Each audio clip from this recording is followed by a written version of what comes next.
I'm not getting tired of it. I'm just seeing Oh, how, we were reading and with T.S. Eliot on Mondays. We're reading the four cantos, and Dante is relevant there. So absolutely. Oh, he was a huge Dante fan, is my understanding. Is that not correct, Elliot? yes, among I mean, Eliot had many, many helped me with the right influences. Right. Including Ezra Pound. This is Hmm. interesting. Including, well, he and Ezra were buddies. They were. Didn't Ezra edit his stuff? Say that again? Was it Ezra who edited some of T.S. Eliot's stuff as well? I mean, that's how much he trusted him. I wouldn't be surprised. I wouldn't be surprised. Actually, for those who might be interested and are not already part of the readers, we're doing the four quartets, and I would say we probably have at least a couple more weeks to go on that, maybe longer. And we agreed, this is on Monday, the Monday reading. We are going to go next to the Wasteland. Oh, Okay. So go from the hopeful book to the one that's not hopeful. So Um, it's not like a Hollywood ending here. You're playing it in reverse. well, I mean, I think in the four quartets we have a potentially hopeful ending. Yeah. Uh, So, can I just ask? I've actually been intending to join you for the past 2 weeks on that, and have been, have been ambushed by grandchildren activities. So, are you? I'm assuming you're through Burnt Norton. Are you in East Coker? we did it. Well, the way that we're doing it is we are reading one quartet a week. Okay, okay, And we are just beginning the initial discussions of whatever quartet we happen to be reading. okay. And then when we have completed all of the four quartets, Right. then we will try an overarching, you know, uh, discussion. And Okay. how many sessions that's going to take is an open question. Fair enough. So, just so that I'm kind of prepared, are you into dry salvages? I think it's pronounced. That's what we read yesterday or day before Okay, yesterday. sounds Hmm. good. And so then you will discuss it in this coming session. No, no, we had our preliminary discussion, so we're going to go to Little Giddings next Monday. Okay, so you're in the last one. Holy cow, you guys are moving along fast. Okay, Well, great. that's deliberate. So that's the essential idea was we felt we could have better discussions once we had read all four Okay, quartets. okay, for sure. Okay, So and okay. and Oh, that's it, good. So if I can it, make it it, Mhm. so if I can make it, little Giddings on deck. Yes, that's Okay, correct. sounds good. Thanks. Yeah. So, John, you have to, oh, here, you put an N. Good. I'm going to read that this is short, which I find amusing. Sayre's introduction, Canto 22, the story. As the party proceeds along the bank of Borgia, the devils fork a barrator up out of the pitch, who tells the poets who he is and mentions the names of some of his fellow sinners. By a trick, he eludes the devils who are preparing to tear him to pieces, whereupon his captors quarrel among themselves, and two of them fall into the pitch. Yay! So I'm that's pretty it. proud of you. Okay. Let me briefly mention to the video viewers that today we are beginning Canto 22. We're still in a section which has to do with barrators. Barrator is basically just political frauds, people who use trust in the society to, you know, I mean, we're so familiar with the amount of Mhm. fraud, bribery going on these days, that we were not surprised to find out that there was a lot of that in Dante's time. So Dante actually devotes, I believe it's 2.5 cantos to this topic and this level of center. And we are beginning the second of those cantos, which is canto 22. And the way we are going to proceed is we are going to read the entire thing in English.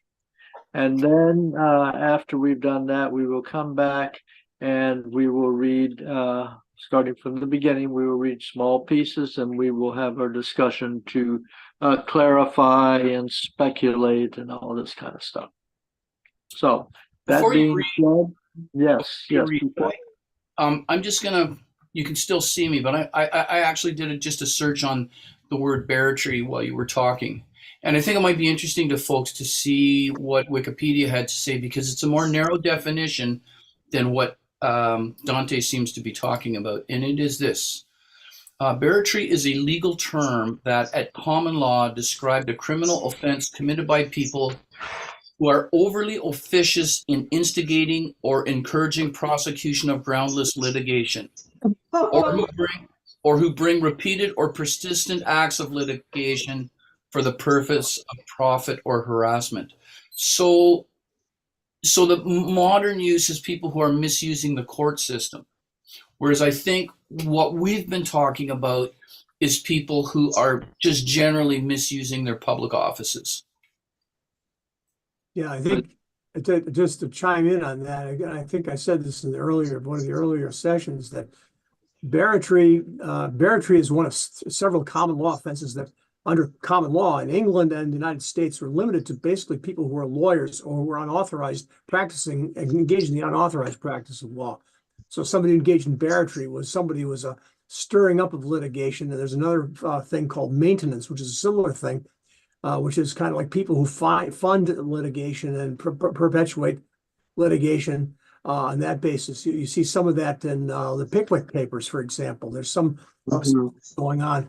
Then there's something called champerty as well, which is another kind of, it's often it was used to describe people who were engaged in, ambulance chasing, basically.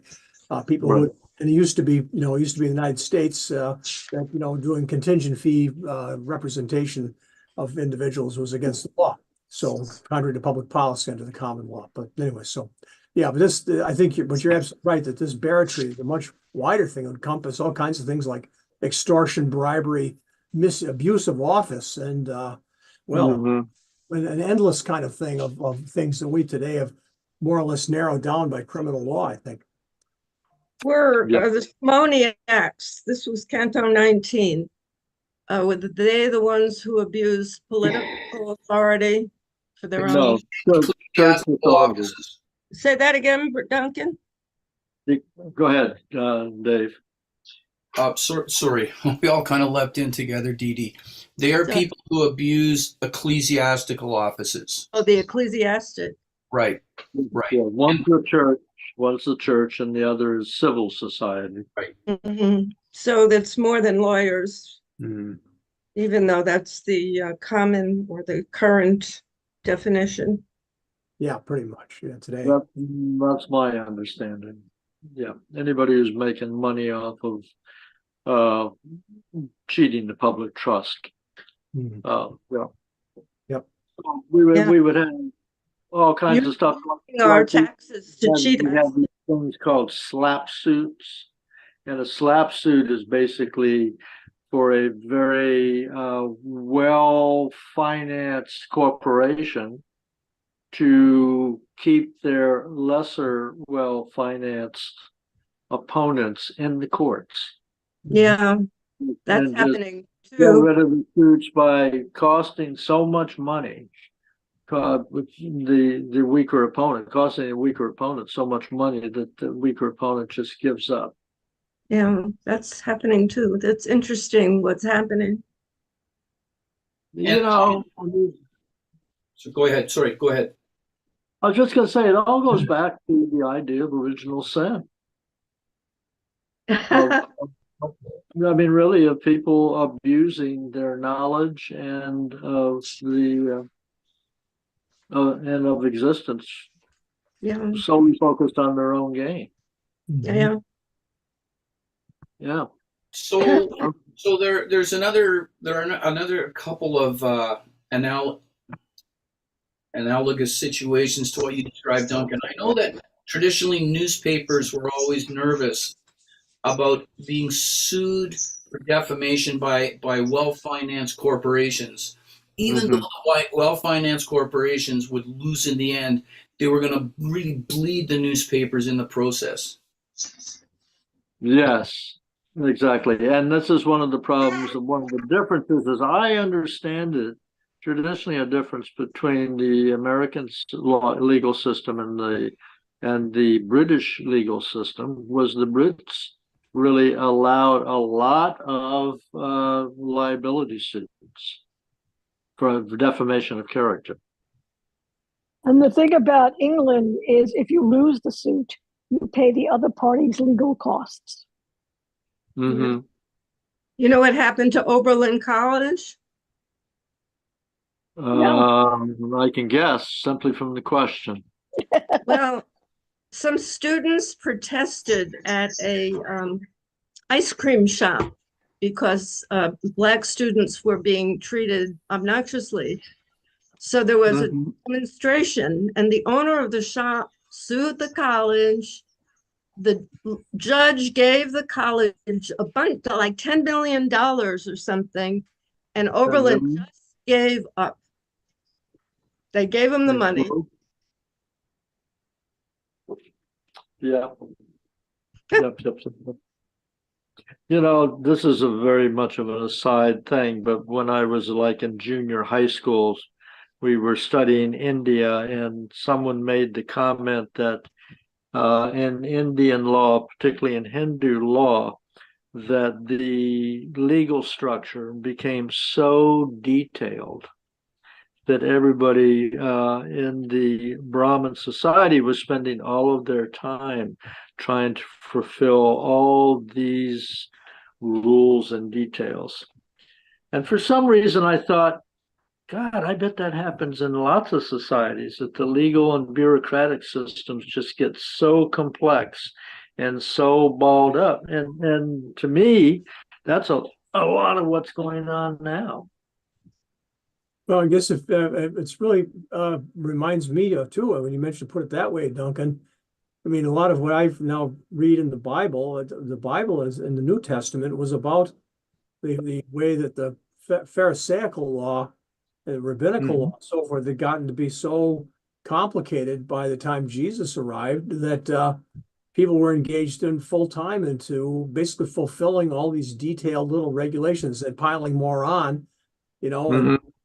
And Jesus came and protested against that, and he stood up to that and said, "You're fulfilling the letter of the law without fulfilling the spirit, and you're ignoring the spirit, in fact, and weighing people down with all your tomes of obligations that evade actually your real spirit of it." So it's kind of an ongoing human condition, as you said. It's kind of a human condition that we tend to take whatever and multiply it into confusion. Yeah. Well, anyway, all that being said, let us go ahead and read the canto. Okay. I have erewhile seen horsemen moving camp, begin the storming, and their muster make, and sometimes starting off for their escape. Vaunt couriers have I seen upon your land, O Aretines, and foragers go forth, tournaments stricken and the joustings run, sometimes with trumpets, sometimes with bells, with kettle drums, and signals of the castles, and with our own and with outlandish things, but never yet with bagpipes so uncouth did I see horsemen move, nor infantry, nor ship by any sign of land or star. We went upon our way with the 10 demons, savage company, but in the church with saints and in the tavern with gluttons. Next. My attention was fixed upon the pitch, to note each detail of this gulch and of the people poaching in it. Like dolphins, when they arch their backs above the water, giving sailors warning to prepare to save their ship, so from time to time, to ease his pain, one of the sinners would show his back and, quick as lightning, hide it once again.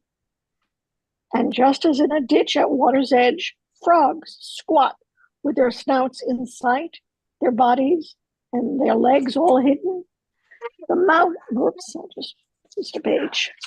So were the sinners scattered everywhere. But they, at the approach of Babaricha, withdrew back down beneath the boiling. Next.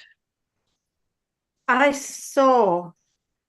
My heart still shudders at the thought. One lingering behind. As sometimes happens, one frog remains while all the rest dive down. And Graphican, standing in front of him, hooked and twirled him by his pitchy hair and hoisted him. He looked just like an otter. By then I knew the names of all the fiends. I had listened carefully when they were chosen, each of them stepping forth to match his name. Hey, Rubicante, dig your claws down deep into his back and peel the skin off him. This fiendish chorus egged him on with screams. I said, Master, will you, if you can, find out the name of that poor wretch that has just fallen into the cruel hands of his adversaries? Next. My guide drew near to him, thus hard-bested, and asked him whence he came. He said, Navarre, in that same kingdom was I born and bred. My mother placed me servant to appear, for he that got me was a ribald knave, spendthrift of himself and of his gear. Next, I was good King Tybalt's man, and gave my mind to jobbery. Now I job no more, but foot the bill this hotter side of the grave. Here Guttlehog, who like a savage boat carried great tushes either side his jaws, let the wretch feel how deep the fangs could score. 'Twas cat and mouse, 10 cats with cruel claws, but Bardbugger, with both arms seizing him, cried, Back, I'll do the grabbing. In the pause he leered round at my lord and said with grim relish, Any further questions? Ask away, quick, before someone tears him limb from limb. John? The guide, now tell then of the other culprits. Knowest thou anyone who is elation under the pitch? And he I separated lately from one who was a neighbor to it. Would that I still were covered up with him, for I should fear not either claw nor hook. And Libicoco we have borne too much, and with his grapnel seized him by the arm, so that by rending he tore off a tendon. Ecce Draginazzo wished to pounce upon him down at the legs, whence their decurion turned round and round about with evil look. When they again somewhat were pacified, of him who still was looking at his wound, demanded my conductor without stay, who was that one from whom a luckless parting thou sayest thou hast made to come ashore? And he replied, it was the friar Gomita, he of Galura, vessel of all fraud, who had the enemies of his lord in hand, and dealt so with them each exults thereat. Next, please. Money he took and let them smoothly off. As he says in other offices, a barator was he, not mean but sovereign. For gathers with him one Don Michael Zanche of Logodoro, of Sardinia, to gossip never do their tongues feel tired. Oh me, see that one, how he grinds his teeth? Still farther would I speak, but I'm afraid lest he to scratch my itch be making ready. And the Grand Provost turned to Farfarello, who rolled his eyes about as if to strike, said, Stand aside there, thou malicious bird. If you desire either to see or hear, the terror-stricken recommence thereon, Tuscan or Lombards, I will make them come, but let the Malebranche cease a little, so that these may not their revenges fear. And I, sitting down in this very place, for one, that I am will make 7 come, when I shall whistle, as our custom is to do whenever one of us comes out. Duncan? Cognazzo, at these words, his muzzle lifted, shaking his head, and said, Just here's a trick which he has thought of, down to throw himself.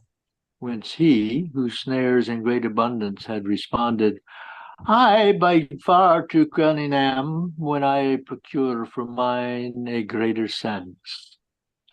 Alekin held not in, but running counter unto the rest, said to him, If thou dive, I will not follow thee upon the gallop, but I will beat my wings above the pitch, the height be left, and be the bank a shield, to see if thou alone dost countervail us. Anne. Okay. O thou who readest, thou shalt hear new sport. Each to the other side his eyes averted, he first, who most reluctant was to do it. The Navarrese selected well his time, planted his feet on land, and in a moment leaped, and released himself from their design. Whereat each one was suddenly stung with shame, but most too was cause of the defeat. Therefore he moved and cried, Thou art overtaken. But little is availed, for wings could not outstrip the fear. The other one went under, and, flying upward, he his breast directed. Otherwise the duck upon a sudden dives under, when the falcon is approaching, and upon his returned cross and weary, infuriate at the mockery. Calcabrina, flying behind him, followed close, desirous, the other should escape to have a quarrel. And when the barrator had disappeared, he turned his talons upon his companion, and grappled with him right above the moat. But Soot, the other, was a draughty sparhawk. To clapper-claw him well, and both of them fell in the middle of the boiling pond. A sudden intercessor was the heat, but nevertheless of rising there was naught, to such degree they had their wings belimed. Lamenting with the others, Barbaricia made 4 of them flying to the other side, with all their gaffs and very speedily. This side and that they to their post descended. They stretched their hooks towards the pitch ensnared, who was already baked within the crust. And in this manner busy did we leave them. All right.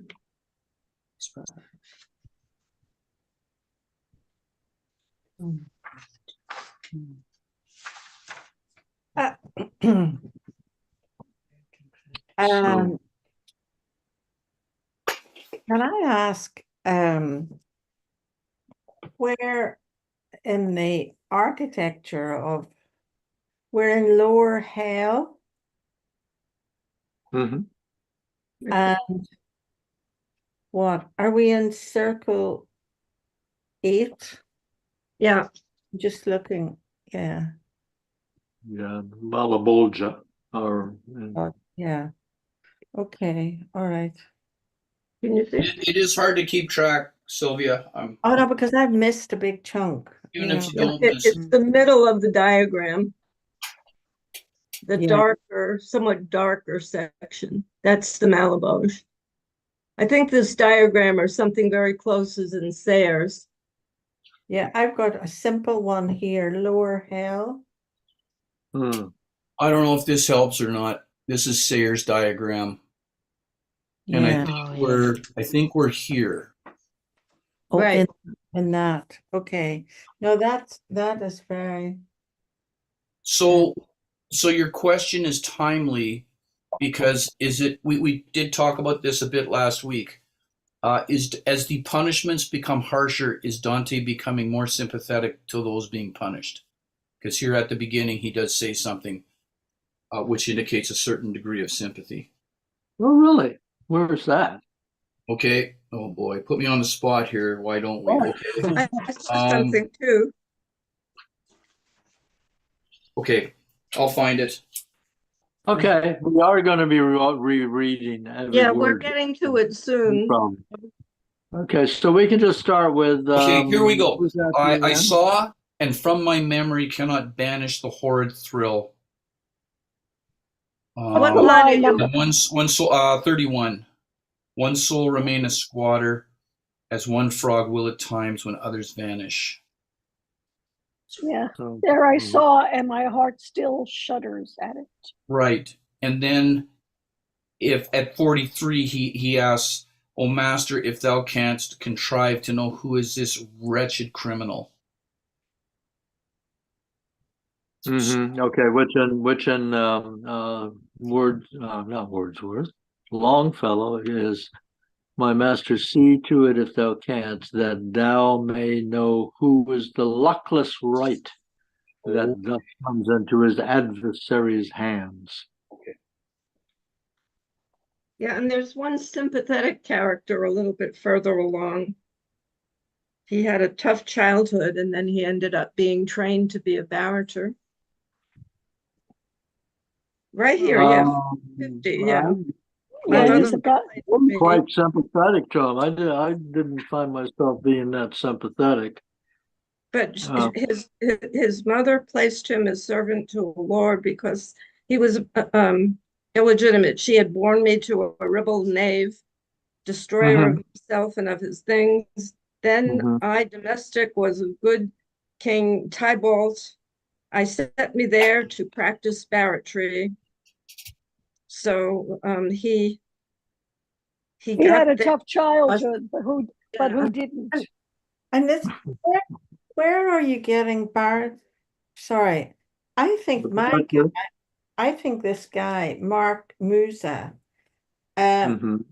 he's referring to grafters. Am I getting?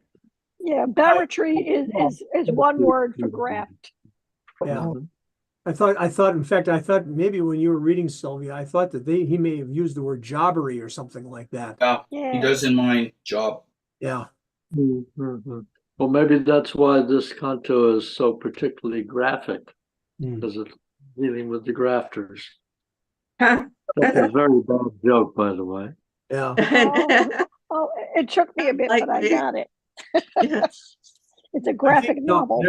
I mean, I think as far as Dave's comment though about Dante feeling pity, he does feel some pity in Canto 20, but in the earlier, the different that different part of Malebranche, but I don't get much of the pity here.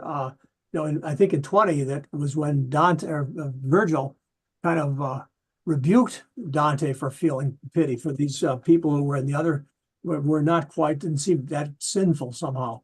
But these people, I don't think he's got much sympathy for at all. These are kind of the worst. I think he is appalled. He is appalled by the punishment. Well, yeah. But I think that's a separate issue from feeling sympathy or pity for them. At least in my mind, it is. Yeah, maybe that's a good distinction. Maybe that's a good distinction, Duncan. And of And course, you know what I'm wrestling with right now? there's all this graphic stuff. The people are being sliced and they're having muscles pulled out and all that. And I'm going, wait a minute. This can't be. I mean, is this one of these science fiction stories where people are torn apart and then they mend themselves? Is this one of those things? Or is this all that's been happening in the happening. mind? But you know what? That was what this has struck me. If this is eternity, I mean, this sinner or this grafter would be destroyed. So, yeah, there's got to be That's- some sort of Yeah. certain Sort of remending and being Right, destroyed over and not over. just this, yeah, not just this canto. That's been happening in other Right, cantos. like where the arms are torn off like branches. So let us throw this into the court of Mr. Cleveland. Wasn't that Prometheus's fate that an eagle would eat his liver, but the liver was constantly regenerating? Yeah, he was tied down, and I don't know if it was an eagle or some kind of bird Right. would come down and devour his, I think it was his liver every night, and it would Yeah. grow back. And And it would isn't go that on what, and on for forever. isn't that what livers do in our bodies? They repair Actually, them. livers are quite good at regenerating. Mhm. That's what I They understand. can physically take out 50% or even 75% of a liver, and it can still function, and I believe it can even regrow. Don't quote me on the regrowing part, but it can function quite well. But nevertheless, this whole all these physical descriptions strike me as either it's something happened on the mental or the soul level. That it's not really physical. These guys don't have a body. They don't have a body. That's right. How do you rip limbs off of bodies that are not bodies? So I think it's almost like it's in the mind. It's all, the classic thing of the coward dies 1,000 deaths. Because they imagine a death and yet they wake up the next day and they have to face more anxiety and trauma and all that stuff. So anyway, that's on my mind as we've been reading this Yeah, one. I have a comment then. Dante is writing it, the torment, and Dante, the character, is noticing how brutal it is, how horrifying it is. There are two Dantes here. Dante. Mm-hmm. And is he really enjoying it? Or which one is enjoying it? Dante the writer or Dante the character? Well, we talked about that before. These characters who accused him of barratry and got him kicked out of Florence. So there's also anger in there.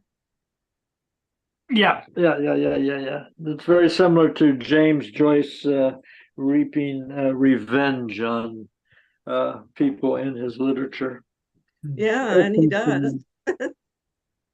I've been thinking for the past couple of weeks, and I hope somebody on this call knows, before Dante, was there this Christian sense of this kind of hell with demons who tormented you, or did Dante invent it? He invented this particular hell. Yeah. But Virgil has the hell. But yeah, he invented this version of hell. And actually, I believe I read a commentary that in this particular section, this is closer to traditional ideas of hell than Dante usually has.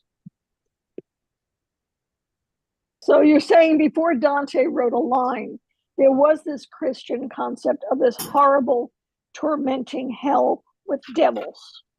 Yes. Yes. As a matter of fact, Dante's hell, for the most part, with perhaps this being one of the exceptions, is a kinder, gentler hell, shall we say?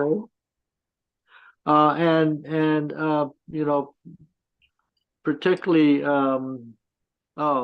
there's actually books that were written on hell and Dante's relationship to the earlier hells and the later hells.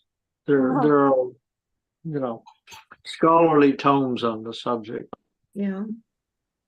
But at this point, That's about as much as I can say about it. Well, reading this now, it is reinforcing the concept of hell and evil that I had as a child. I mean, I'm reading this, I'm saying, oh, yeah, I know this. This is what I was taught. And I just find it kind of interesting that there it is. I think he actually influenced the church in this structure of the afterlife, the thought about it that was taught by the church later. Well, it's like that scene in Portrait of the Artist, where the priest is preaching about how terrible sin is and what terrible things can happen. Yeah.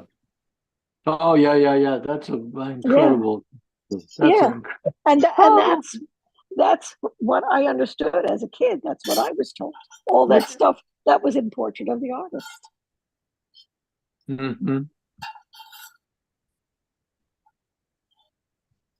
Yeah, and that's actually very close to a lot of the Great Awakening sermons in the United States. With I forget who the big one was that went around the country, preaching hellfire and brimstone. Jonathan Edwards. Jonathan Edwards. It's in the hands of an angry God. That's it. Yeah, and that stuff can raise the hair on the back of my neck. Sure. Yeah, the angry gods in mythology, Mm-hmm. way before the Bible, or I don't know, parallel with it maybe. Mm-hmm. But anyway, I'm still kind of stuck on this idea of, what is being tormented here? What is being ripped asunder? Well, I think he's got a problem, and Dante is basically trying to do literally what he can't do, because he's kind of stuck, isn't he? How is he going to describe the torments of hell to intangible or incorporeal souls, which presumably would have no feelings or body? So he's stuck, and I think he's just got to do the best he can and paint this picture as if they have these bodies which are suffering, intangible pain or something like that, or subjective pain through the infliction of these spears and rakes and other kinds of implements on their imaginary or incorporeal bodies. So Imagery. Yeah. Imagery is not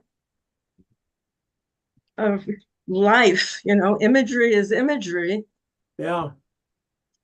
So it's interesting, but my recollection is, John, I appreciate you raising that point, because my recollection of the paradiso, where you get your rewards, is that it's much more incorporeal. Absolutely. And when we get to the paradiso, Dante will actually be addressing exactly what John the Younger was just talking about. But it's a very subtle stuff. Dante explains that, hey, I am trying to explain the unexplainable. Mm-hmm. And therefore I have to use words and images which my reader as corporeal beings can understand. Although that's not really what's happening. So this is where we get into, when we get to Paradiso, there's all this subtle stuff about time and space and words and difference. And he's using words right now just to get us there. Yeah. He's trying to keep us entertained and engrossed and kind of working with this material, but it really doesn't approach any kind of resolution. Some of these questions just can't be resolved in language. Paradiso reminds me of Stephen Hawking It reminds me of cosmology, Dante's, the image he creates. Mhm. Mhm. In the meantime, we have all this graphic stuff which we as corporeal beings are responding. Lots to understand here.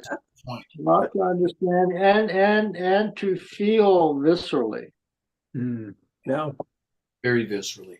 Yeah, Very that's viscerally. Yes, I mean when they talk about, you know, that whole image of arching the back just a little bit, just to get Yeah. it out of the pitch for a millisecond to get a little bit of relief, that's pretty effective. Yeah.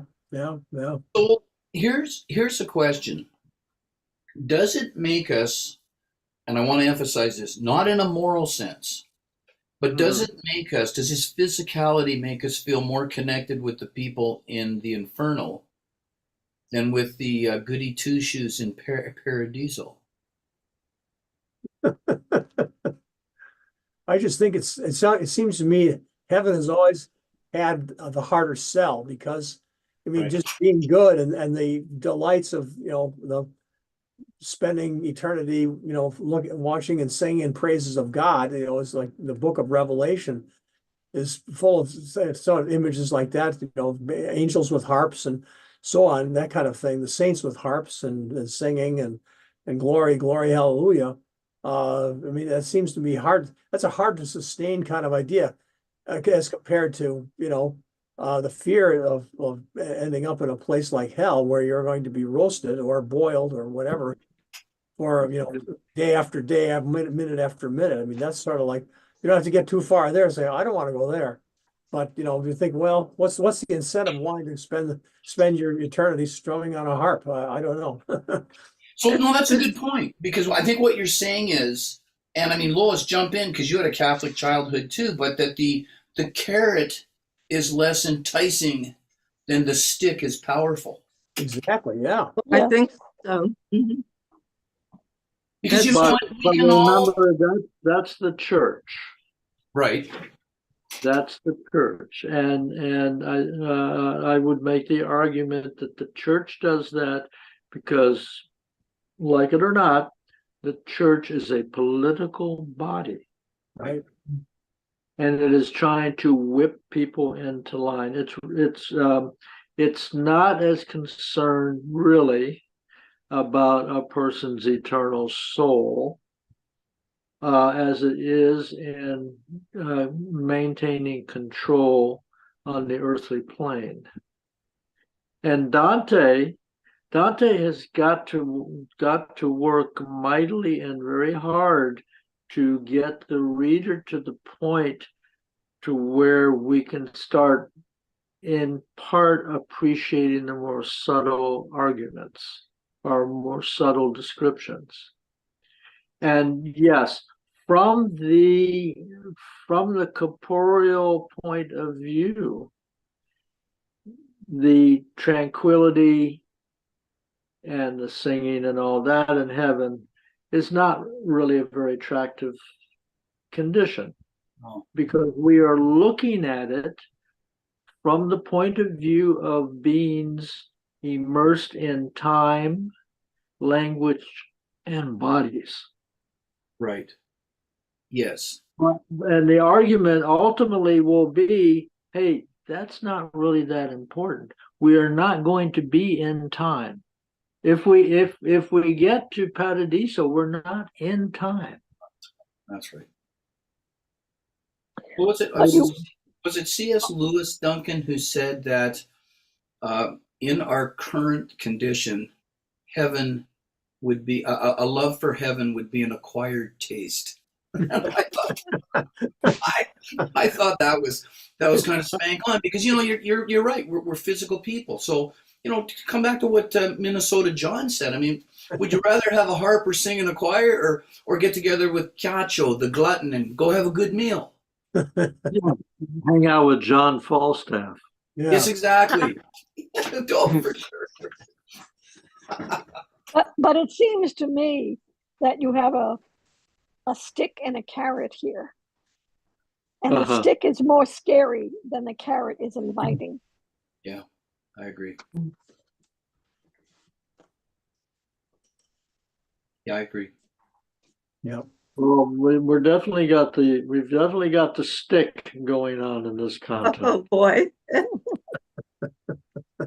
And you know, I will have to say that as we read these descriptions, I am feeling it viscerally. I am feeling it. Mm. You know, and like I say, that the most telling description in this whole thing for me at this point is that thing about arching the back. Mm. Oh yeah. Yeah. To rise above the pitch and get a brief moment of relief before one of the devil pushes. Mm. You know, it's actually quite marvelous in a horrifying way. Yeah, for sure. I All think right. one of the questions that I was raising at the beginning, and we can finish this off. Yeah. We're not going to have an answer to this, but was there any basis for Dante's descriptions like this? Where did he get these ideas? Was this already floating around somewhere, or is this Dante dreaming up the worst things he can think of? I'm guessing there. I'm not guessing he made all this up. That's a guess. Like I say, there are books on the subject. Mhm. And actually, maybe when I finally, now that the weather is cooling off, I will probably wander down and renew my university library card. And I will check out at least one of the books on Dante and hell. Oh wow. You know, Dante's relationship to past images of hell. Mm. Right. And see if I can read a little deeper Yeah, into it. I'd love to know a little bit about his source material. Well, Lois, I don't know if you have you gone and looked at digital Dante? No, Online? not seriously. I've accessed it, but I have not dipped into it seriously. Really, Barolini is Okay. quite marvelous and All goes right. into all kinds of topics. And you know, all of her lectures are there, all of her notes are there, and lots of references to different books.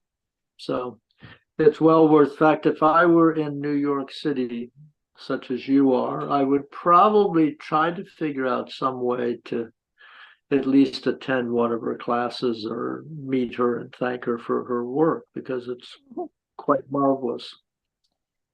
What is her first name? It's Bartolini, and what's her first name? Thea, Theo, Theodora Okay. something. All right. I'll Google her and see. So she teaches in New York? she teaches at Columbia. Oh, okay. That's cool. Thanks for that information. Yeah, she teaches at Columbia.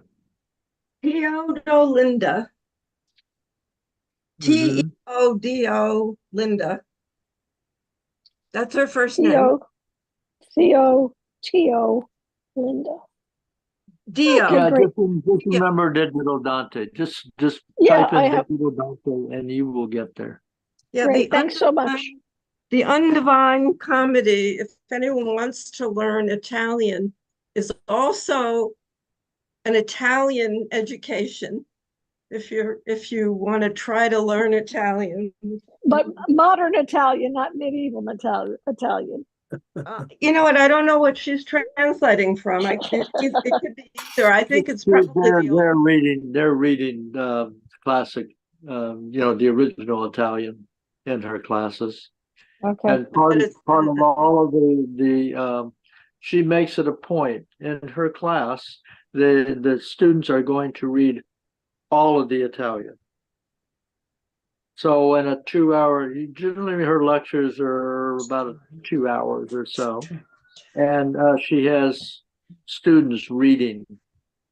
And she's teaching you how to learn a language. It's an amazing book. Great. Well, thank you guys. I will check it out. Yeah, she's a pretty smart lady. Oh my God. Okay. Perhaps we should start the actual reading. And so whoever's the first reader can go ahead and start at line 1 and yeah, just Okay, here read it goes. if you I want, have and then we'll questions right away.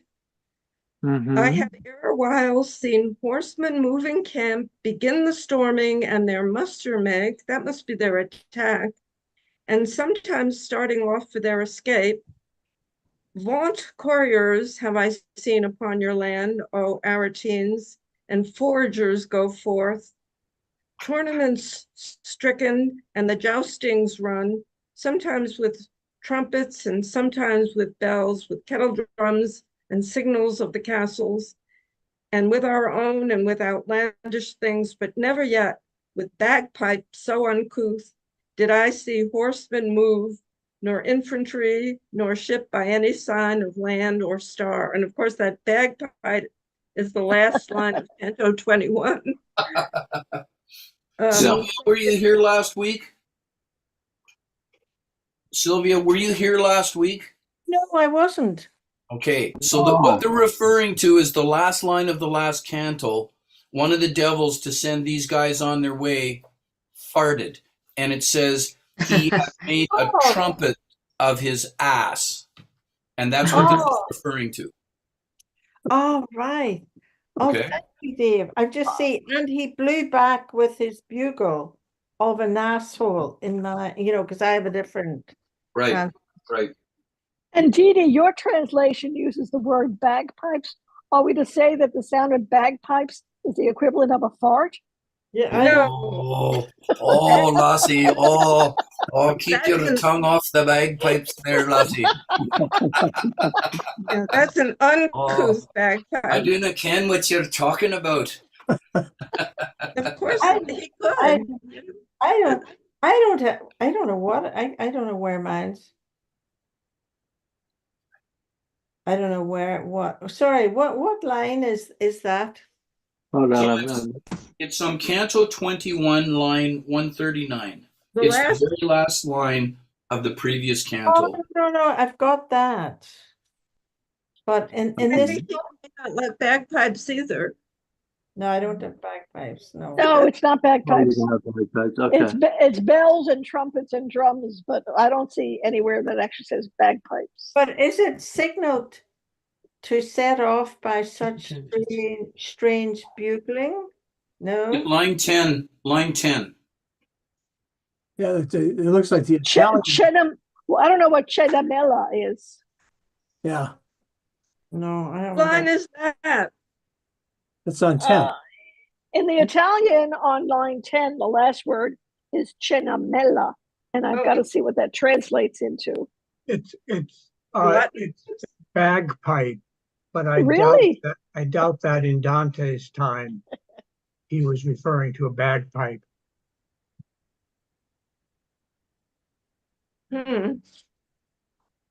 Where's that from? Sarah's house. What would the Italian be? The Italian is Cenamella. Okay, and Cenamella is I looked that up. It says it's the instrument family. It's from the Old French chalamel. Translation. let's go. Now, all of our minds, we associate bagpipes with Scotland. Yeah. But is that actually true? That it's only with Scotland? Because they raise sheep and goats in Italy, I'm sure. Actually, Right. when I was walking the Camino, I went by a church in Spain, and there was a guy playing the pipes. So I think you're right. Traditionally, they're associated with Scotland, but I think the impact, Lois, of that sublime instrument extends well beyond the boundaries of Caledonia. Yeah. Okay. So here I am reading from a thing, a history of bagpipes. The bagpipe is an instrument of great antiquity, an instrument which has its origins in the Middle East and traveled through and evolved in Europe alongside the diffusion of early civilization. The Oxford History of Music makes mention of the first documented bagpipe being found on a Hittite slab in Euk. This sculptured bagpipe has been dated to 1000 BC. Biblical mention is made of the bagpipe in Genesis and in the 3rd chapter of Daniel, where the symphonia in Nebuchadnezzar's band is believed to have been a bagpipe. These early pipes or panpipes without the bag or reservoir were probably the second musical instrument to evolve. Blah, blah, blah, blah, blah. And the Roman bagpipes, or tibia utricaularis, represented a major innovation, the addition of the reservoir. Historians have noted that Roman coins depict Nero playing the bagpipe, not the fiddle. Well, this is the sort of information we gathered together here to find out. I've got some material for my next cocktail party here. You can hardly wait, right? Did we all realize that this whole section I read was about the devils getting ready to attack? No. Yes. Oh, okay, I just figured that out. Yes, and relating it to a battle that Dante was actually in. Dante's basing some of this description on actual experiences of his own. I get the sense that he's drawing just a very sharp contrast with kind of this a colorful. I have this image of these kind of colorful jousting tournaments, or even beginnings of battle with very colorful, groups of horsemen and cavalrymen and marching troops and knights and so forth on a plain, with this kind of the troop of these winged demons that they're walking with, farting their way along. Just to really kind of to draw out the contrast of it's an outlandish and if not comical kind of sight in a way that he's painting here. I think that Barolini makes the point that the farting as a trumpet is a pretty low point. Yeah. Yeah, it's really gutter language. Yeah. And I think he makes the point that he very rapidly wants to go from that, probably the low point of language, to something more sophisticated immediately. Right. And therefore, when we enter into Canto 22, we have all this kind of colorful stuff. Yeah, it sounds like he hates the tormentors more than he hates the bariters.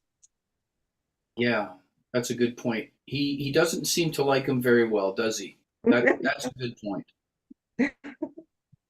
Well, he certainly doesn't trust them. He knows they're going to try to they're trying to ambush him or do something to them.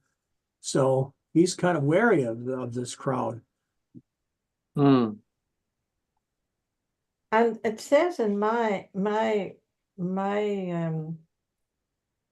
book, the reference to the Aretines recalls Dante's presence at their defeat in the Battle of Calpandino, 459, at the hands of the Florentine and Lucan troops.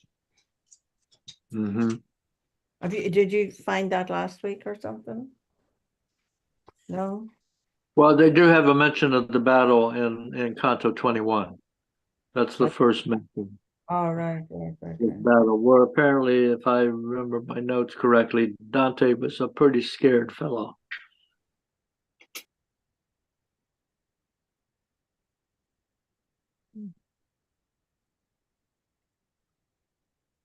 Yeah.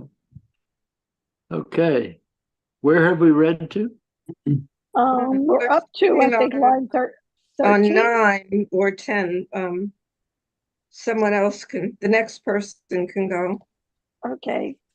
On we went, escorted by 10 demons. What savage company!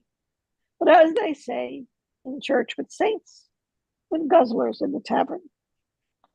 My attention was fixed upon the pitch to note each detail of this gulch and of the people poaching in it. Like dolphins, when they arch their backs above the water, giving sailors warning to prepare to save their ship, so from time to time, to ease his pain, one of the sitters would show his back and, quick as lightning, hide it once again. Do we need to discuss anything there? Yes, I want to Okay. bring. Okay. Yeah, what I want to discuss is the contrast between the two images in 19 and 22. Okay. That I think it's I mean the idea, first of all, dolphins, when they make a sign to mariners by arching of the back, that they should counsel take to save their ship, their vessel. So this is a positive image. This is dolphins being nice to sailors. I don't quite understand how it was, but apparently when dolphins would have certain behavior, it was a kind of a warning to the sailors to take heed. And then it immediately goes into this contrast. Thus, sometimes to alleviate his pain, one of the sinners would display his back. And in less time conceal it than it lightens. So to me, this is a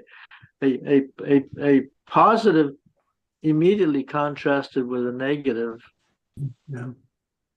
which I find interesting. Mhm. Well, they arch up and then they dive down. Yeah. Mm-hmm.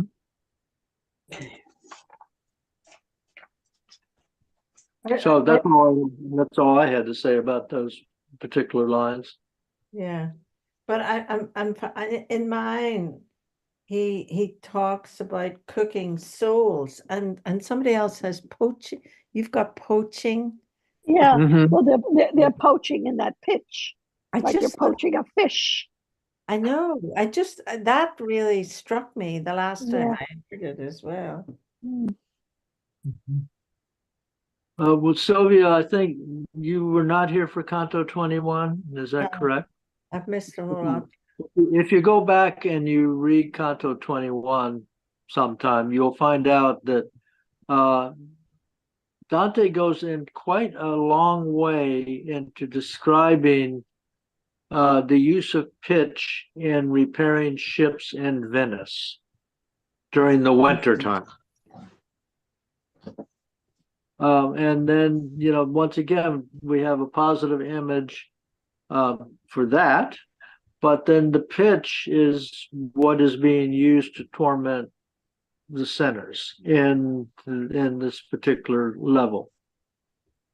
Because I don't know if have you ever had the unfortunate experience of having hot pitch or asphalt touch you?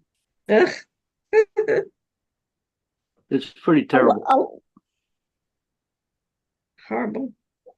And the reason it's terrible is because the pitch sticks to your skin And keeps burning. and keeps burning. It's like napalm. Now, kind of a lesser form of napalm. I only know this because when I was a kid and I would walk from my house to the beach, some of the roads were repaired with tar. And occasionally I would make the mistake of touching the tar with my feet. Yep. And it was a pretty nasty experience. So, once again, we have this a positive thing. Repairing ships is a positive thing. You have to caulk ships in order to keep them floating. So that's a positive.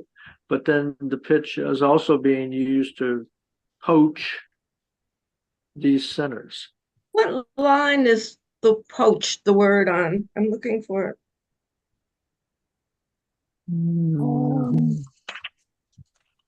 I don't think that anybody, I don't think it was in the reading. I think that somebody used Or that, the translation, the in the translation, translation. your translation, Lois. It's line 18 in the translation that I have, line 18. They use the word poach there in your Yes. translation? No. And mine Oh, it okay. says, and of the people poaching in it. Okay, and here it's in Longfellow, it's just burned. Yeah. Burned. Yeah, I like burned. poached better. Actually, I like poached. And I mine, love poach. I think my- poach is I fabulous. don't like poached. I like poached eggs. Yeah. mine use that, but I suppose they have to give their own translations.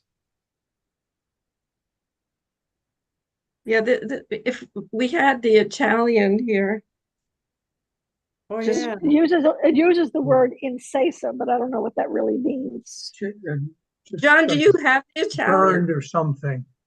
What? I think the verb would be incendo or something like that Oh, to too. burn and scendere. Yeah, like Okay, incendiary. so burned is Yeah. what Yeah. Longfellow used. And that is actually, though, that's different. You know, But it's more interesting because I think they are poaching in it. They are submerged in this the way you would poach a chicken or an egg or your salmon.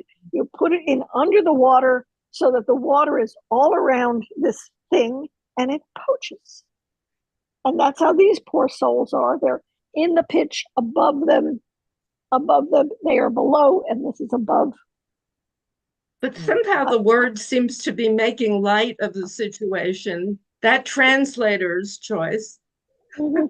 Yeah, well, when I take that line, la gente quien troverá en Chesa, it Incesa. translates, according to Google, it translates the people inside were in flames.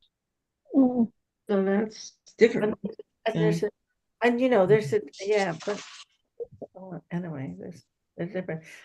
Yeah, but my very simplistic view of hell was always that you were burning. I mean, we Yeah, never. the whole condition of the Bolgia, all and of the people who therein were burned. So they were all being burned in one way or another, maybe. Because it's the whole Bolgia. It sounds Yeah. to me like the translator of Lois's translator there has made an effort to make, to deal with this kind of, well, we're not dealing with corporeal bodies or things like any bodies or things like that's actually burning. We're dealing with something that's more evanescent in a way, incorporeal, and that's more like poaching. So they're trying to get away from the idea of some sort of physicality here. It does make it does get the effect, certainly, the same effect, a similar effect than burning, but maybe not literally, not as literal. Yeah. Well, I'll come back to my point that I think that this is all this physical torment is actually mental torment Sure. or spiritual torment. Yeah. Precisely. Well, it's playing with our brains. Yes, it's playing with our brains, using images that we are familiar with. Like, how did I ever think that my experience of stepping in hot tar as a 12-year-old would help inform me of Dante's Canto 22. Exactly. If you wrote about it, you have good basis for describing it. He uses the same word way back in 16 when the sodomites are going around and the hot flames are falling on them. So it's more like just burning, I think, in Italian than poaching. Yeah. Okay. So that's the Well, Malibu. we also had the blasphemers. where they were walking on sand and there was flames falling from the sky on Yeah. them. Yeah, there's been a lot of burning here, enough burning here, these different levels of hell so far.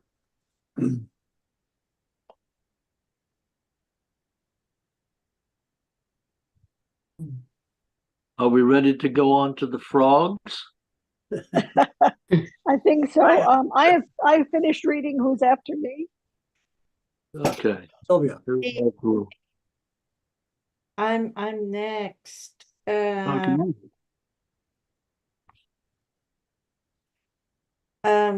Like squatting frogs along the ditch's edge, with just their muzzles sticking out of the water, their legs and all the rest concealed below. These sinners squatted all around their pond, but as soon as Barbarici would approach, they quickly ducked beneath the boiling pitch. I saw, my heart still shudders at the thought, one lingering behind, as sometimes happens. One frog remains while the rest dive down. And Graphia can, standing in front of him, hooked and twirled him by his pixie hair and hoisted him. He looked just like an otter. Do you want to stop there? Yeah, let's take a little bit of a look at that. So how many people have the experience of going near a pond with frogs, and the frogs are, as you walk along and they see you coming, they dive down underneath. Sure. Ribbit. Yep.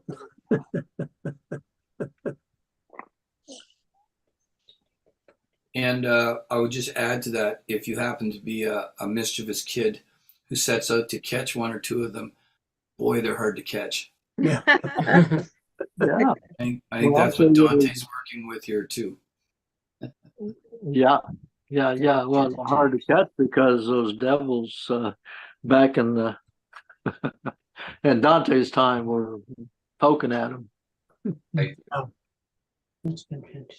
But that is how you catch frogs. I mean, at least in the South, I assume that gigging a frog, you've heard of gigging a frog? No. No. No. It's a trident type thing, that's like, and it has barbs on it, and you go and you try to catch frogs by poking it in the frog and hooking them and pulling them out. Wow. And the instrument is called a gig. Called a gig. G-I-G. Yeah. Frog gig.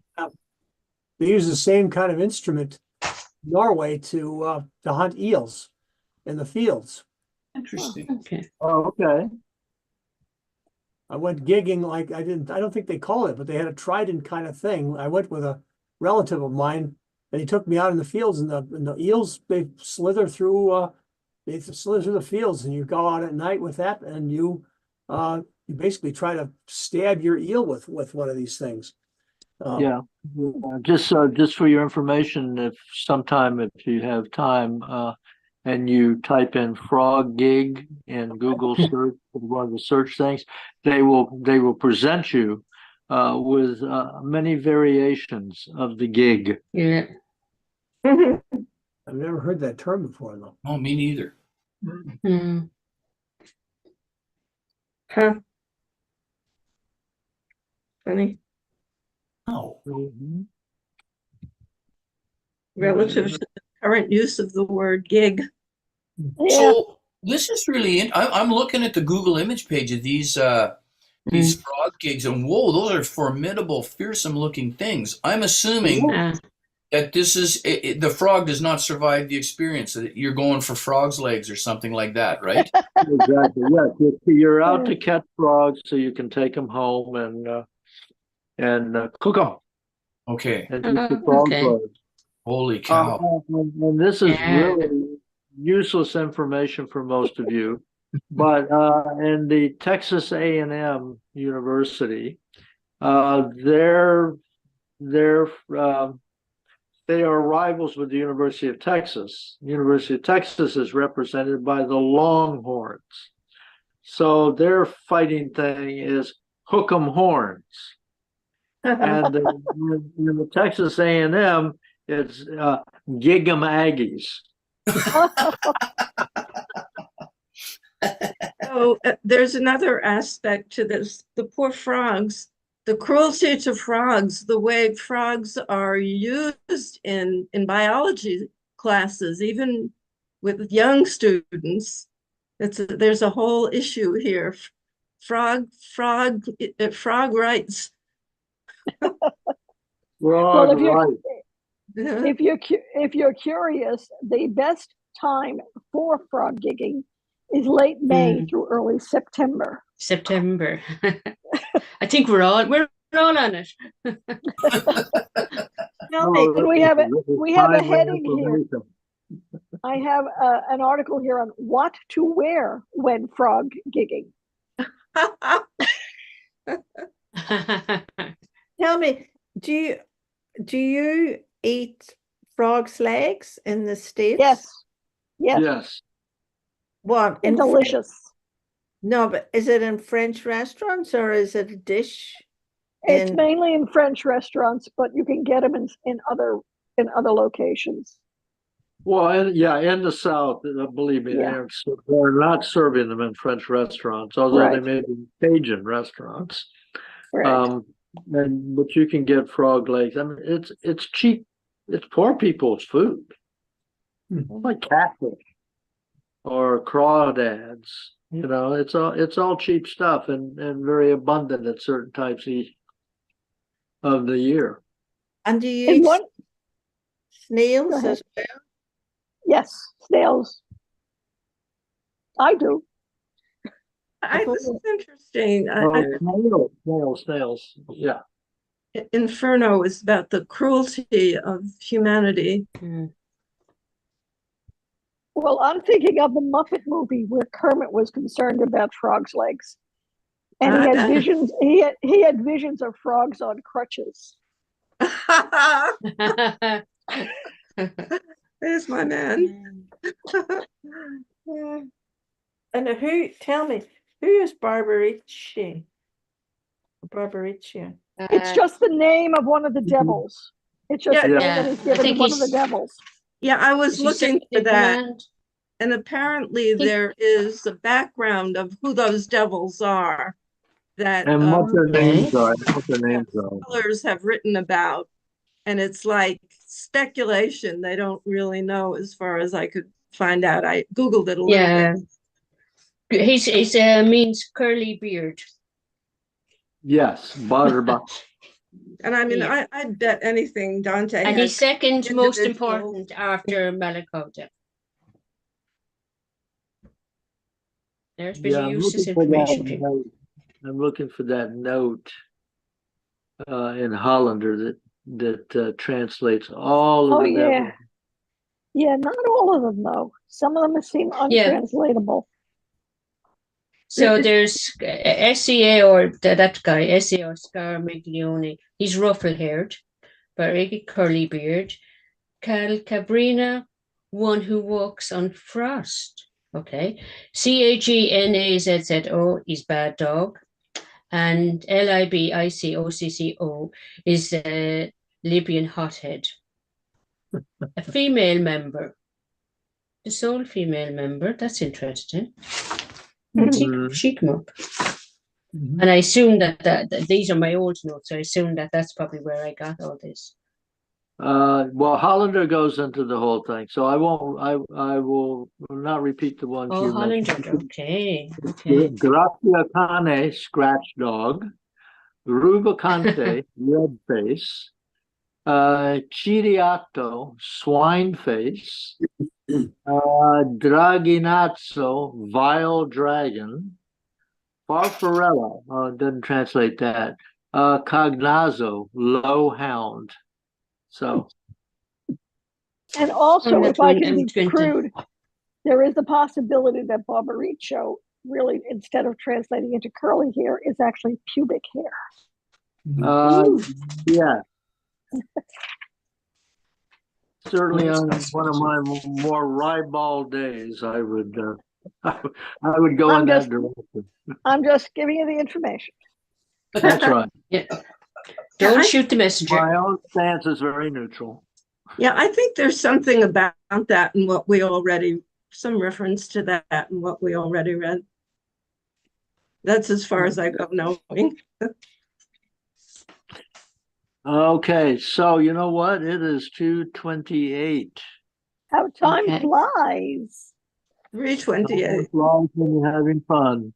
When you're in a So, so will we go back and start at 25 next week, or where will we be starting? I know I have loads to catch up to. Let's start at 25. If someone would be kind enough Okay. to make a note on that. All right. That would be Today's good. date.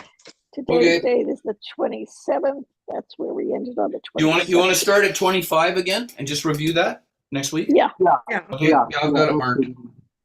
Okay, Yeah. very good. Any last minute things that we need to share with each other? No, except I want to let you know that the new vaccines are ready for COVID and the flu, at least on the East Coast. And we're still waiting in Canada. It was on the Wait. news last I night. just got Lucky them both today. Good for you. Very Still good, waiting very in good. Minnesota too. So, I should actually be pretty good until actually well into almost winter time. According to studies I've read, since I had all of the vaccines and then had a recent case of COVID. Jeez.